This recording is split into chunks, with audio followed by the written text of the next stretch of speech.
It looks like there are 24 of you that chose to take some of my energy and my time this morning. So thanks for being on. I'm glad that you guys decided to get some extra instruction this morning. This is series 2 of our SC2 momentum building workshops that we talked about doing post SC1, between SC1 and SC2. And what we're going to be diving into this morning is the concept of customizing sets for people. How do you work with a customer that she might not love the entire homemaker, but you still want to write up $1,000+ order? How do you work with a customer that, she might not like that whole galley set, but you still want it to be 800,000-900,000 CPO? This is going to accomplish 2 objectives. Objective number 1 that it's going to accomplish is it is going to, first off, help you with helping to increase your average order. I would write down these 2 objectives. Objective number 1 is it's going to help increase your average order. Getting better at the concept that I'm going to show you is going to take your piece average order, the ones that are like you're customizing right now, you're selling between maybe $200 and $400. If you get better at this concept that I'm about to show you, your customized average order is going to go up to like $400 to $700. Okay, you'll write up a lot of custom orders that are 700, 800, 900, 1,000 CPO. Okay, I was just looking over some of my orders earlier this morning as I was getting ready. I was going to show you some examples. I'm just going to walk you through and tell you a few. But the last time I sold Cutco, I was in 2000, actually where I did like a certain amount of demos. I did 19 demos. I sold a little over $20,000. It was a two-week push period, and I was running the office. Plus, I wanted to prove a point. A rep bet me that I couldn't beat them for the push, so I just had to go sell for a little bit. So I did 19 demos around running the office that I was running for that time. I sold a little over 20 grand.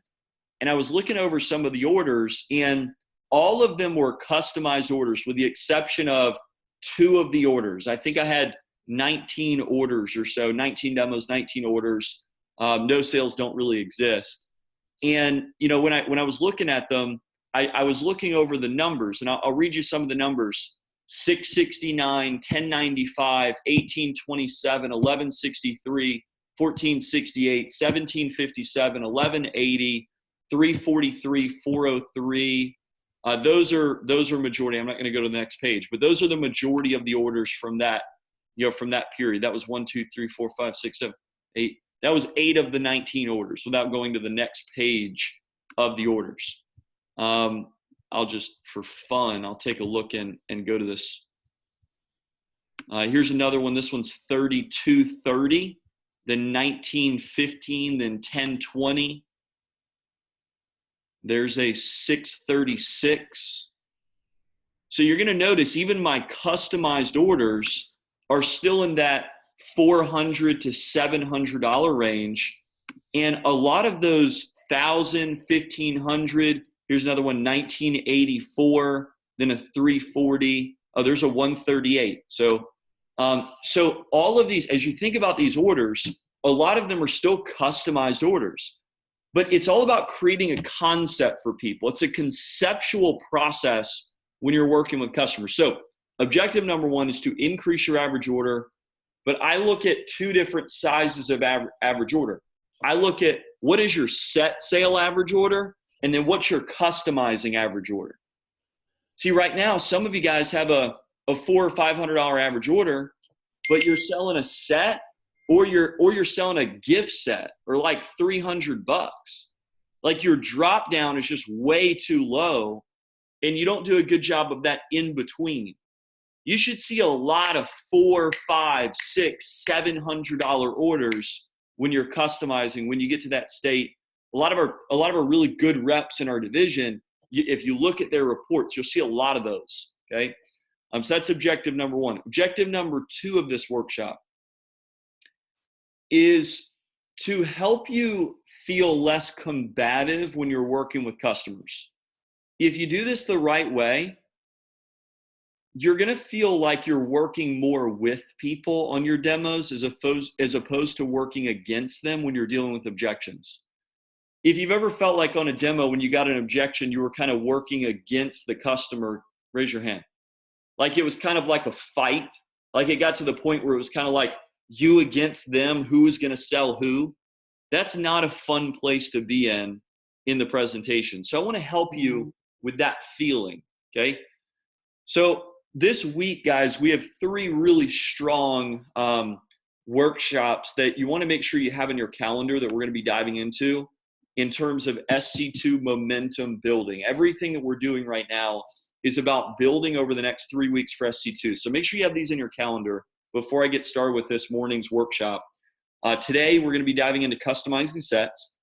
The second one is on Friday. Justin Ford's going to speak on prospecting at a high level. So how do you prospect at a high level so that in the next 2.5 weeks, when he speaks on Friday, we'll be 2.5 weeks away from SC2. How do you put yourself in a position where you've got the best of the best people that you can work with in your territory for your sales? And then third is on Saturday, Aaron Powell is going to be doing a workshop in our pilot office, and we're going to broadcast it out to other people in the division. I know some of your local offices, you have somebody that's doing a demo live in your office, but it will be available. It'll be on Zoom if some of you want to get on that workshop specifically. He'll be doing that in our office. Last week, he was a little over $6,000 in sales. This week, he's a little over $4,000 in sales, just over his 30K promo this past week. So those are the 3 workshops that we're going to be diving into. And what we're going to start with today is on the concept of customizing set sales, okay? I want to give you 4 tips on how to customize set sales, okay? So first off, number 1, after the guarantee, okay? After the guarantee, you want to make sure you set the tone that you're going to get them a set that works well for them. So after the guarantee, you want to make sure you get set up for the customers and their state of mind that you're going to get them a set that works well for them. So I'm going to give you my phrasing of what I say for that. I'm going to go ahead and forward this to you guys on the Momentum Workshop group. So go ahead and take a look at this. This is coming to you. Let's see.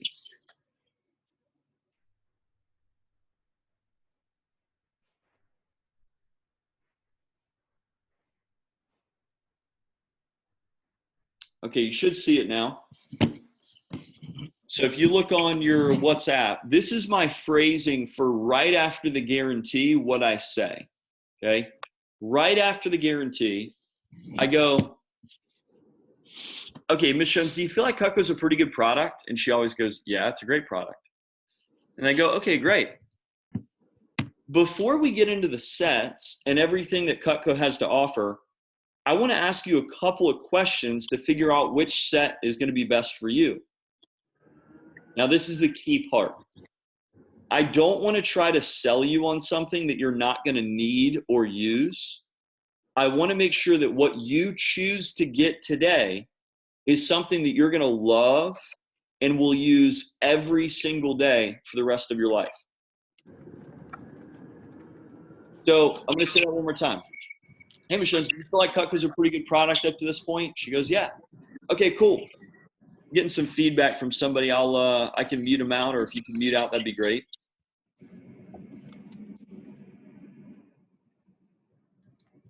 Got it. Okay.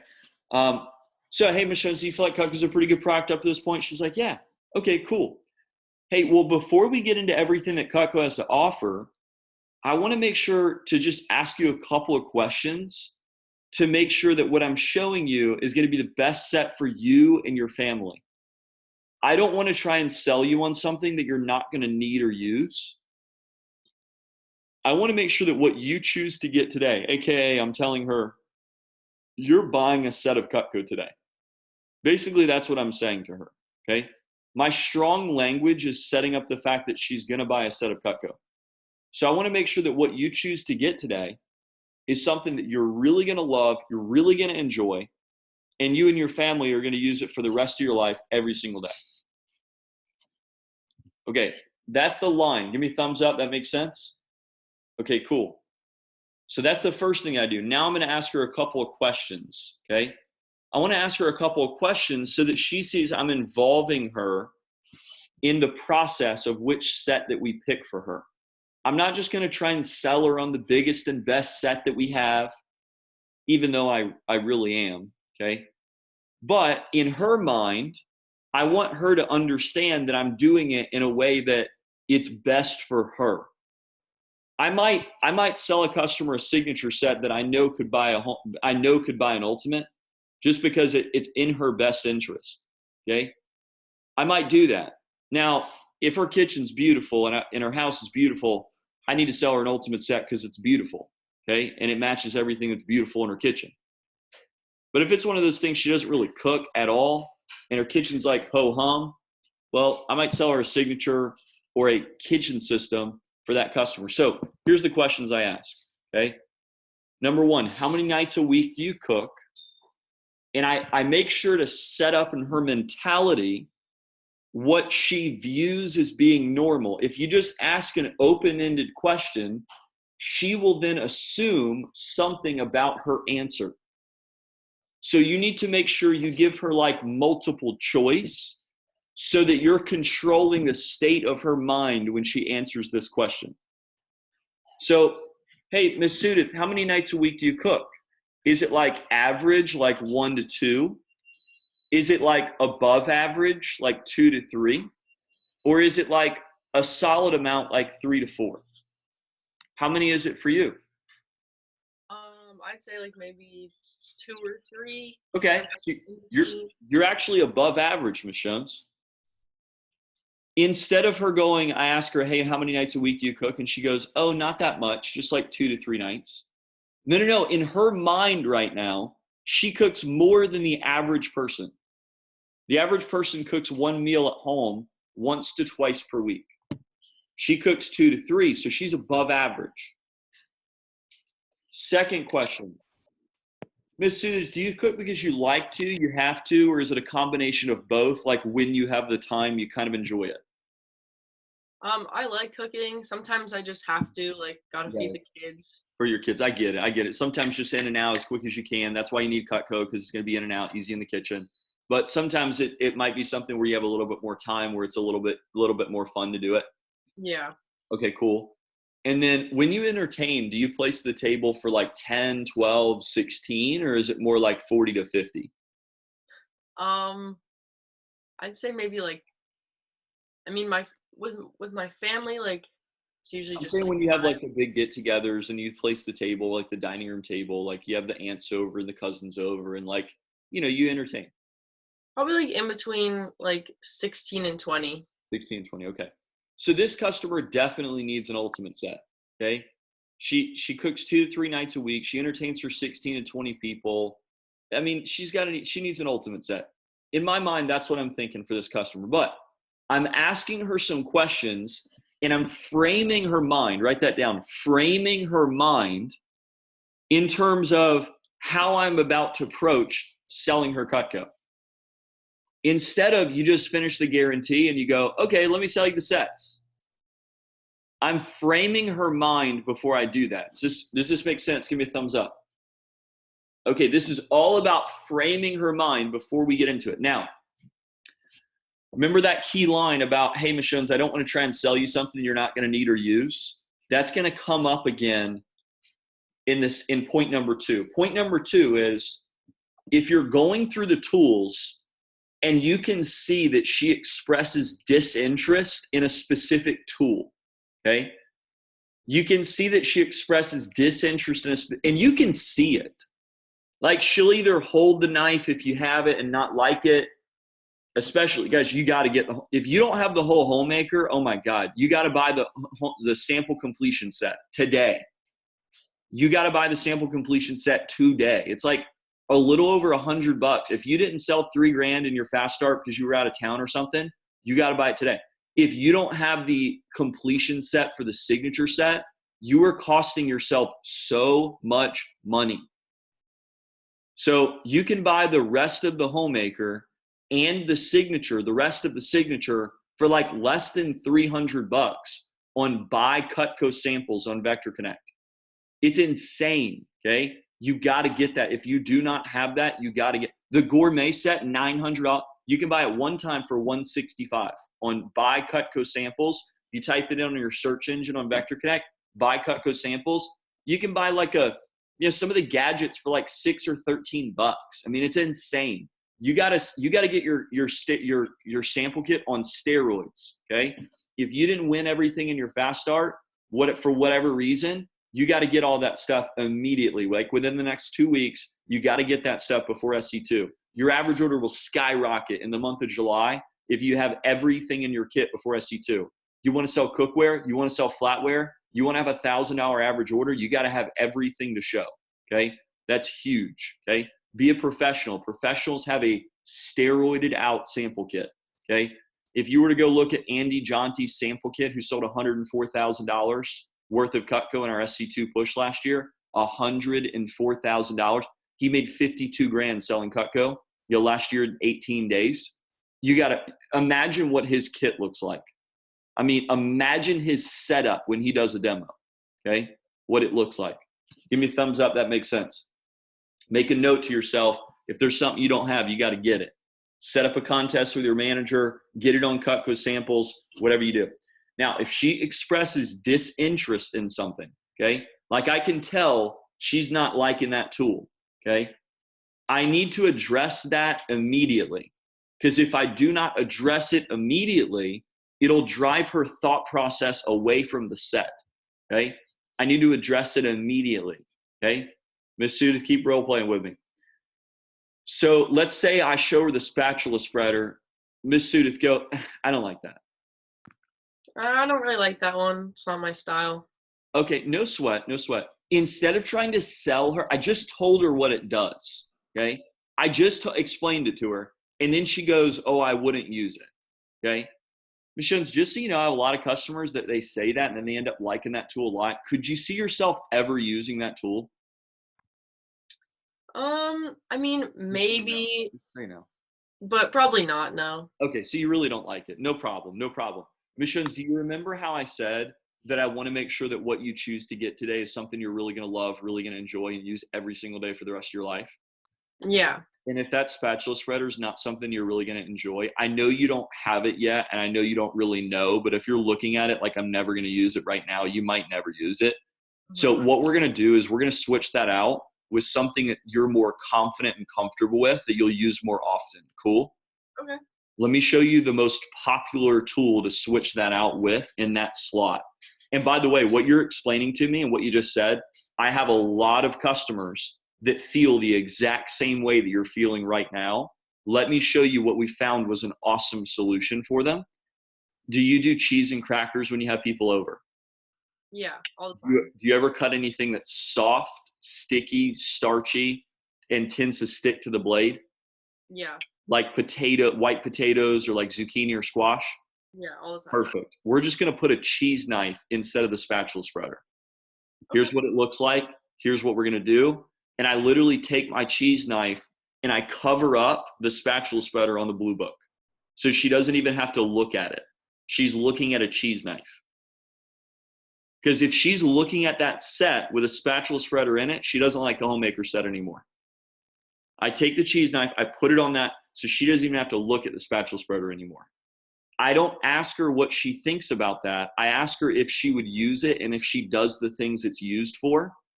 And then I say, we're just going to switch that out with this tool. And she goes, and you can tell that she likes it. If you describe something to her as an option and she doesn't like it, then give her another option. But if you know, like obviously she just described to me that she does all of those things. Obviously she would love that option. I don't ask her, hey, how do you feel about that? No, just do it. Moms like to be directed in the kitchen. You're a kitchen consultant. You're not a knife salesperson. You're a kitchen consultant. You consult people on what's best for their kitchen. This is best for Miss Suda. Okay? Now, let's say, for example, the slicer, she hates breads. Like she just never does cakes, never does breads. She never uses a slicer. Michelle, when I get to the slicer, I start describing it to you. Tell me you'll never do it. You never use it.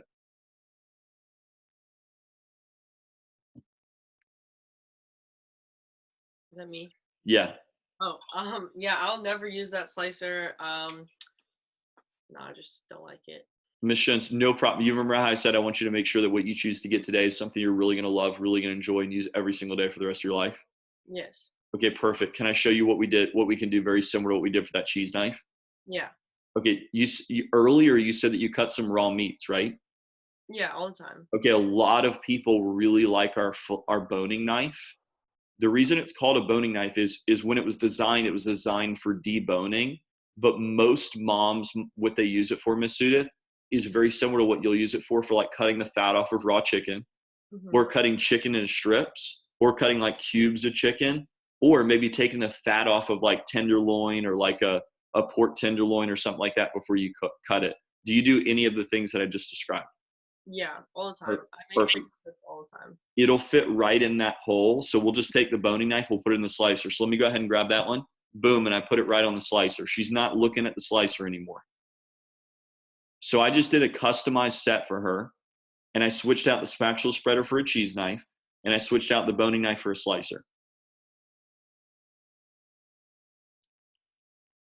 Now, in this tip that I just gave you, write this down. This is key.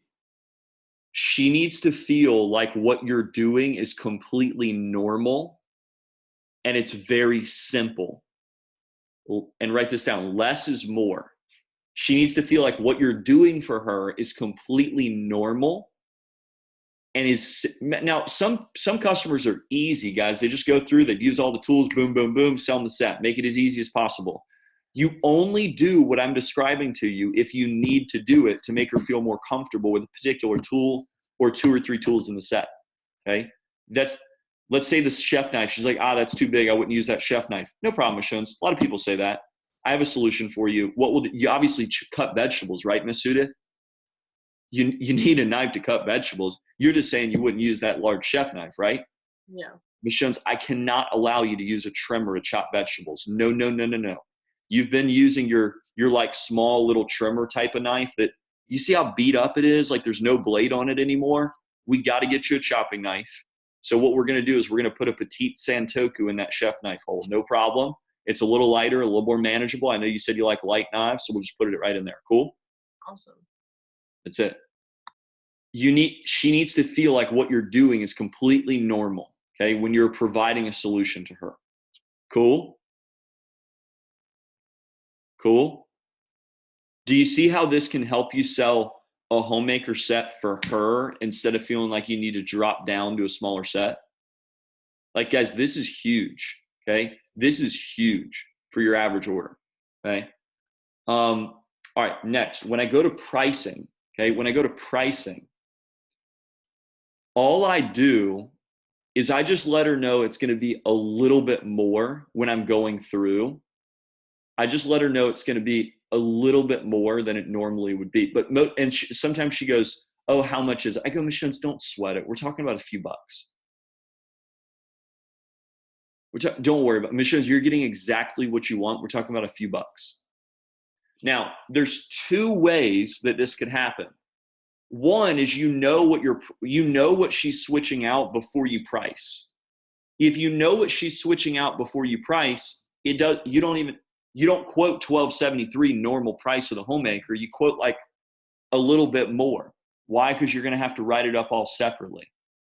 If I'm writing it up all separately, let's say I was switching out the boning knife and I was switching out the spatula spreader for a cheese knife, I would quote that at like $13.99. Why would I do that? Why would I quote it? Because I'm going to have to write it up all separately, and it's going to end up costing a little bit more. So to save myself some CPO, she doesn't care if it's $12.73 or $13.99. She's getting it for $600-700 less than she would get a Wusthof set anyway for. It don't matter. She's getting exactly what she wants. You could quote it at $14.50 if you wanted. I like $13.99 because it's got a nice ring to it. It's $100 more than it normally is. Cheese knife's a little more than a spatula spreader. Boning knife's around the same price as a slicer, but I got to write it off all separately. boom, boom, boom. Now, if I'm doing shears with it, I would quote it at like $14.99 because I'm including the shears if she likes the shears. Now, if I didn't find this out until after I priced at $12.73, and then I found out that we needed to switch out a tool, like she didn't express disinterest until I started working on an objection, well, then I just go, when I'm switching out the tool, I just go, hey, Ms. Jones, how do you like that option with the traditional cheese knife instead of the spatula? Do you like that? Does that make you feel a little bit better? Okay, Ms. Jones, we're talking slightly more. We're talking a few bucks more. It's going to be a little bit more. It's going to get exactly what you want. So we're talking another $30 on that cheese knife compared to the spatula. No problem at all. It's like another $6 a month. So don't sweat that. And then I just let her know it's going to be slightly more, a little bit more. Then I price it all out. And they're usually totally cool about it because they're getting exactly what they want. Unless you start going, oh, let me check the exact price of the cheese knife compared to the spatula spreader. That's $89 instead of $72. Like, who cares? Okay? Don't make it act like, don't act like that's a big deal. Are you guys with me on that? It's not a big deal until you act like it's a big deal. And then she makes it a big deal.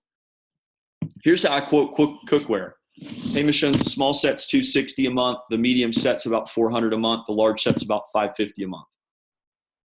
I don't tell her the exact price. That's how I quote it. Hey, Ms. Jones, if you want to add that on, we're talking another $550 for the complete set of cookware. We're talking about $400, $399 for the middle. We're talking about $250 for the small set of cookware. Oh, I don't know if I'm going to do that today. You know what, Ms. Jones? Do the small set. I'll go ahead and take $250 off your order. I'll pay for the first payment for you. Cool? Done. Let's write it up. I just add another $700, $800 CPO. Boom. In like 2 minutes. Pricing, when you price, act like it's not a big deal. Now, how do you write this up? You're going to do, how do I write this up? Who can explain how to write this up? Paul, how do I do it? I'm doing a homemaker set with 8 table knives, and I'm switching out instead of a spatula spreader, I'm doing a cheese knife. Instead of a slicer, I'm doing a bone in the knife. How do I do that? You put it into Rolo underneath a block, and then each individual piece one by one. You got it.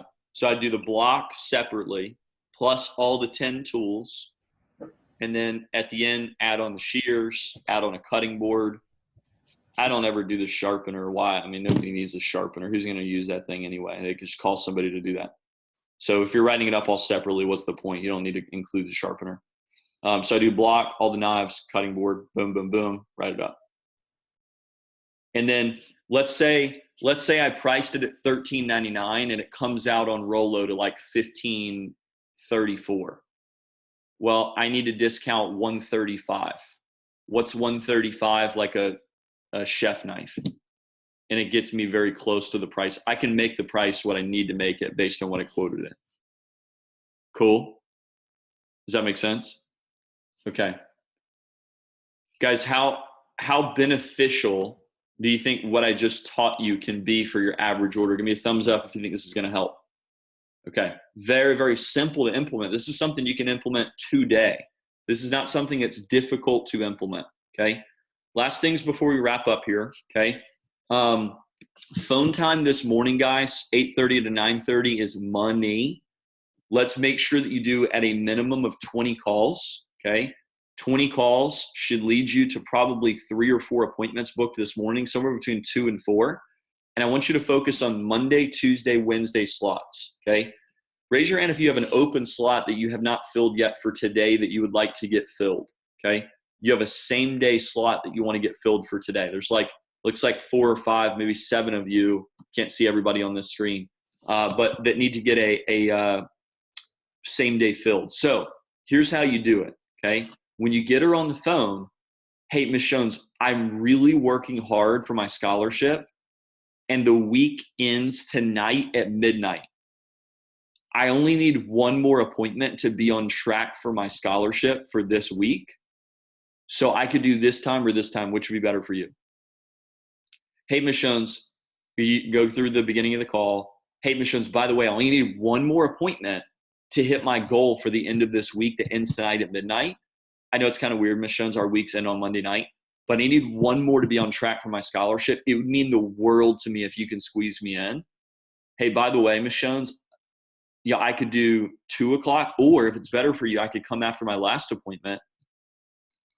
My last appointment that I have tonight, Miss Jones, is at 6:30, so I could come at 8:30.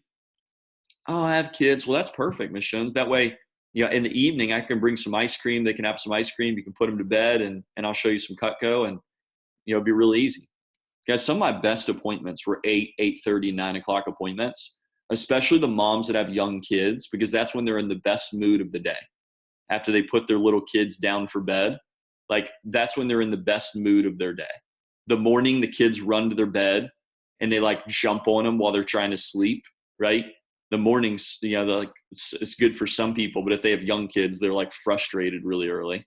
Middle of the day, they're working. In the evening, late evening, that's when they put their younger kids down for bed, okay? We're all about right now building the next 3 weeks towards SC2. You're a tack list, guys. Here's your mission. Your mission for SC2 is to have 200 plus A plus recommendations. 200 plus A plus recommendations before SC2. That's your objective. In the next 3 weeks, your objective is to create 200 plus. I'm not talking 500, 600, 700 leads. I'm talking 200 A plus leads that are not just going to buy, but they're going to buy big. I'm talking about getting into the best neighborhoods, the best country clubs, the best schools, all of the best streets, all of the best people in your area. Let's create the next 3 weeks. It's all about prospecting. Justin Ford on today, J40's on today. He's been posting a couple stuff to you guys. He's going to be speaking on Friday morning on prospecting. Let's make sure we rock this week, guys. Thanks for being on this morning and investing in yourself to get some extra instruction. Would love to see some updates after your morning phone time this morning. Have a great day today. We'll talk to you soon. Bye-bye.